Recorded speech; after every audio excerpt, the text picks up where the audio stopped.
Welcome to the Stronger Olympic Lifting Series Week 5. I'm Tyson and I'm training towards these goals for my first competition of 2014. If you haven't seen the first episode yet, I highly recommend starting there by clicking the link in the top left hand corner of the screen.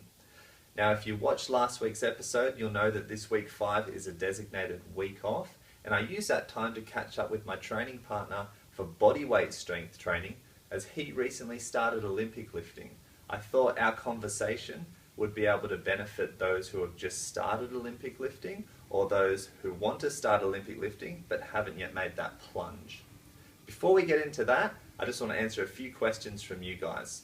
Lucas2011100, I recently watched your last competition, that's this one here for those who haven't seen it, and your clean and jerk was 133 kilos.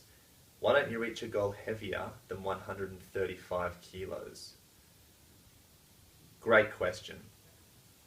2 reasons. What you don't know is after that competition, I stopped Olympic lifting, not completely, but I wasn't training a consistent program that was designated towards achieving a new maximum weight.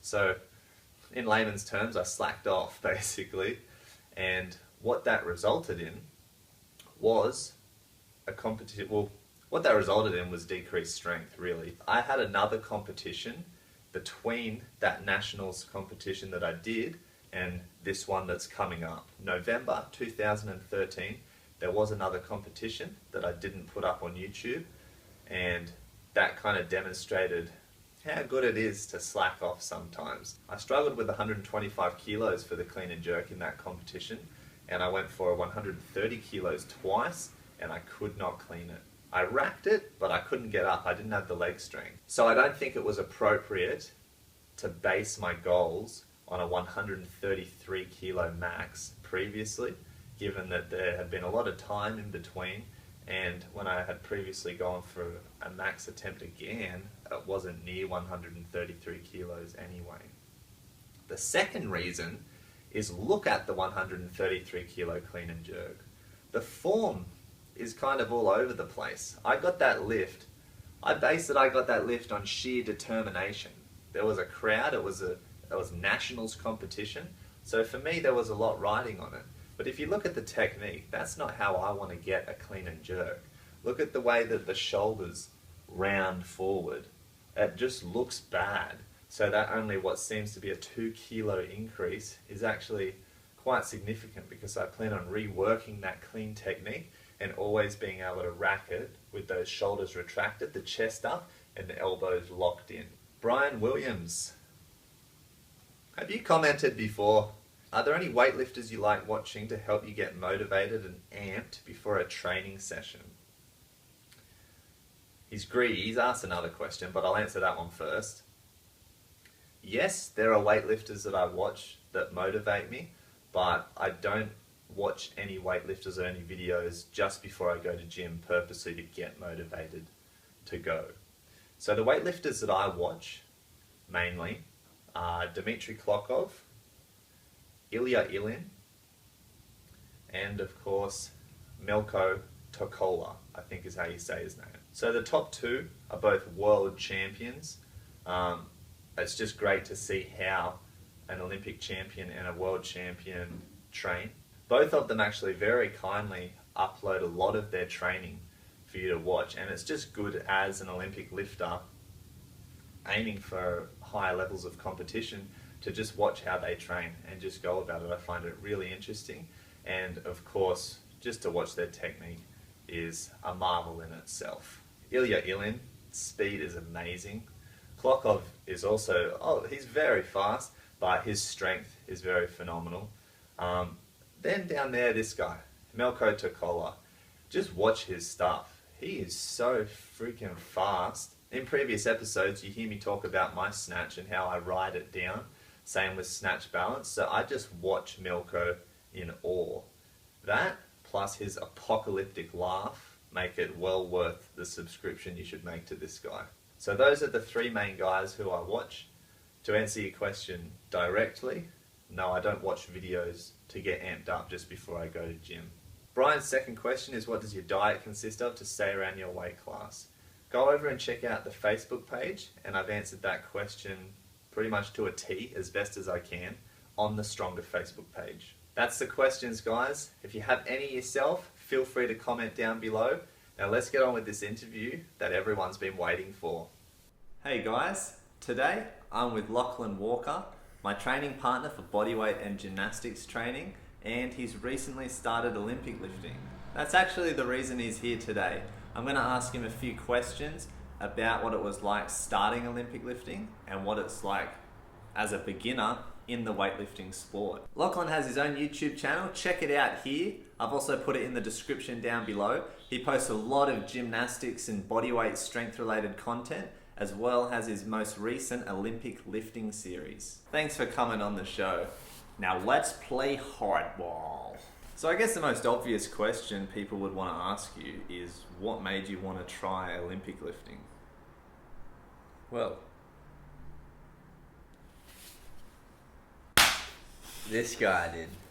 You got a hand there. Yuck. Training with Tyson, we always did bodyweight together and sometimes gymnastics.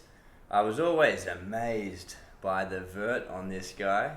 He always got really nice height on his somersaults, and oh, there you go. So while someone closed-minded might think that Olympic lifting would slow down your bodyweight training because your legs are a bit heavier than they could otherwise be, Tyson demonstrated by getting a straddle planche, perhaps even better than my own, that it doesn't really matter how heavy your legs are, you can still get very strong in your upper body and have a complete body and still achieve really impressive bodyweight strength skills. I also noticed the amount of power Tyson was able to generate, and I believe that was a result of the explosiveness of Olympic lifting, which I actually find quite exciting. So together, that combined with his bodyweight training seemed to give him a really well-rounded strength, and I thought I should definitely try that out for myself and see what kind of results I also would get. What would you say was your biggest hurdle, as in getting into Olympic lifting, or just putting that first foot in the door to start training? Well, probably because I'm very passionate about rings training and gymnastics, to start training another sport obviously would potentially take some of my energy or muscle power away from gymnastics, because obviously if I was a bit fatigued from lifting, and that was I really want to give gymnastics everything I got, and because of that I was a little bit hesitant to try lifting in case when I go to gymnastics and I feel weak and I don't train as well as I otherwise would have. Mm-hmm. So I decided I had to try it anyway. Yeah, so what made you just jump in then? Given that was holding you back, what made you go, I'm just going to do it? What tipped me over the edge? Well, I started Olympic lifting right after we completed the Stronger bodyweight workout series. So I thought I'd try it out and see what kind of synergy I could achieve between combining Olympic lifting with my gymnastics and bodyweight training. And yeah, here 10 months later, I'm still going with it. I definitely think they complement each other very well, and they certainly don't restrict you in one area or the other. And I guess that leads into my next question, which is, how has lifting affected other areas of your training? Have you noticed a carryover into gymnastics and bodyweight training? And I actually get this question a lot, so it'll be interesting to see if you have the same answer as me or if it's slightly different. What are your thoughts? I certainly think it's had a positive impact on my training. Oh, you do you? Yeah, I think they've really complemented each other very well. One thing I noticed in gymnastics, for example, was when I would do round-offs and maybe vault and things like that, I'd notice if I if I made my ankle go to its flexibility limit, I'd get pain, and that was as a result of spraining my ankle like 2 years ago, and it just sort of never seemed to heal properly.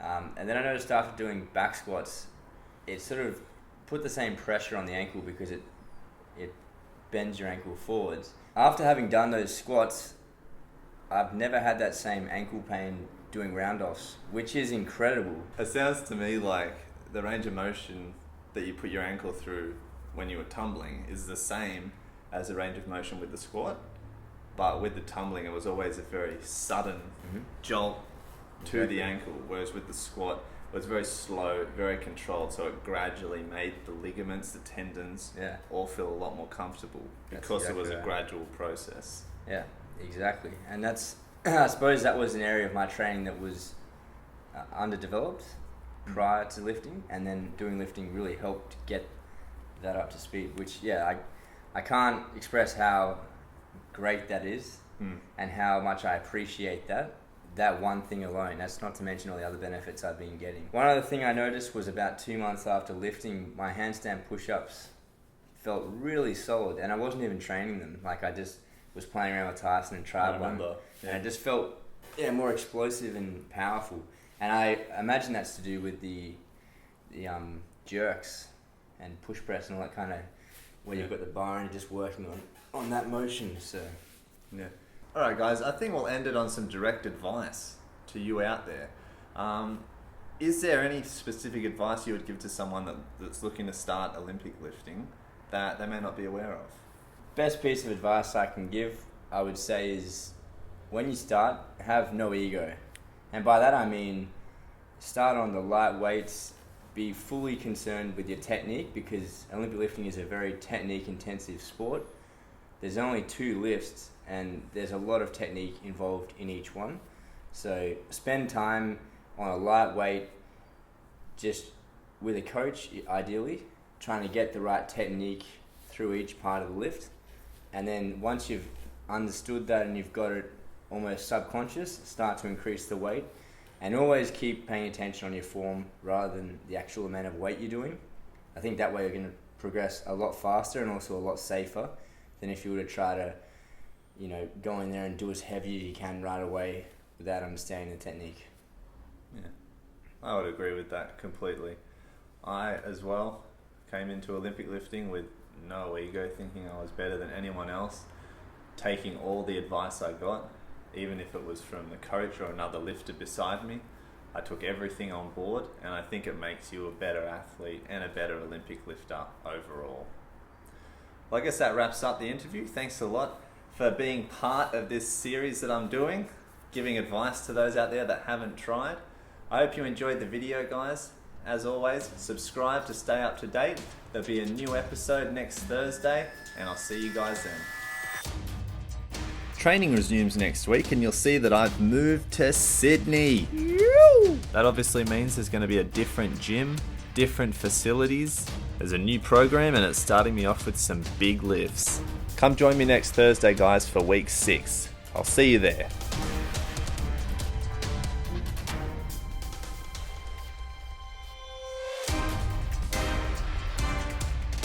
Alright guys, I think we'll end it on some direct advice to you guys.